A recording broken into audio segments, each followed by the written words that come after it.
छत्रपती संभाजीनगर जिल्ह्यामध्ये पावसाची संततधार सुरू आहे आणि शहरामध्ये सुद्धा या पावसाचा जोरदार तडाखा या ठिकाणी बसलेला आहे। शहरातील मुकुंदनगर भागात गेट नंबर 56 असणाऱ्या परिसरामध्ये या ठिकाणी जोरदार पावसाने तडाखा दिलेला आहे। आपण या ठिकाणी बघू शकता की मोठ्या प्रमाणात या भागामध्ये पाणी साचलेलं आहे आणि या पाण्याचा निचरा होण्यासाठी जवळपास 2.5 ते 3 तास लागत असल्याने या ठिकाणी नागरिकांचे जे हाल होत आहेत। आपण या ठिकाणी जर बघितलं तर या घरामध्ये पाणी जे आहे ते शिरलेलं आहे आणि या घरातील जे नागरिक आहेत हे पाणी आपल्याला बाहेर काढताना या ठिकाणी दिसत आहेत। प्रचंड हाल जे आहेत ते नागरिकांच्या या ठिकाणी होताना दिसत आहेत।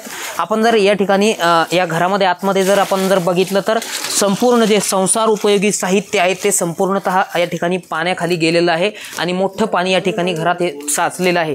रात्री अचानक सुरू झालेल्या पावसामुळे या भागातील नागरिकांची या ठिकाणी एकच धांदल या ठिकाणी उडाली होती आणि आपण या ठिकाणी जर बघितलं तर मोटरीद्वारे हे पाणी जे आहे ते उपसा करण्याचं काम सध्या आता सुरू आहे। आपण या ठिकाणी बघू शकता की ही ताई आहे या ठिकाणी पाणी उपसा करत आहे। तिच्याशी आपण संवाद साधूया। ताई, कशा पद्धतीने पाऊस झाला होता, काय अचानक खूप जोरात पाऊस झाला होता। रात्री 12 वाजेपासून पाऊस चालू होता, तर आम्हाला झोपायला सुद्धा जागा नाही, आम्ही जाऊ कुठं असं हे पण समजत नव्हतं। आम्हाला फ्रीज वगैरे म्हणजे आमचं कुठं राहावं कसं बसावं काही समजत नव्हतं, एवढा पाऊस झाला जोरदार।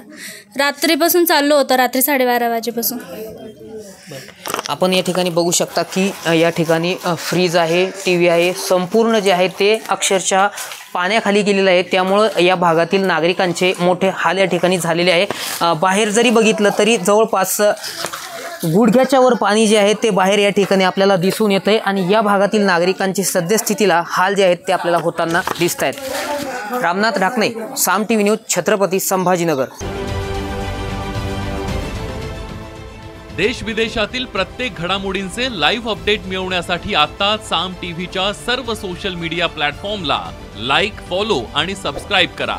तसंच सर्व नोटिफिकेशनसाठी बेल आयकॉन प्रेस करायला विसरू नका।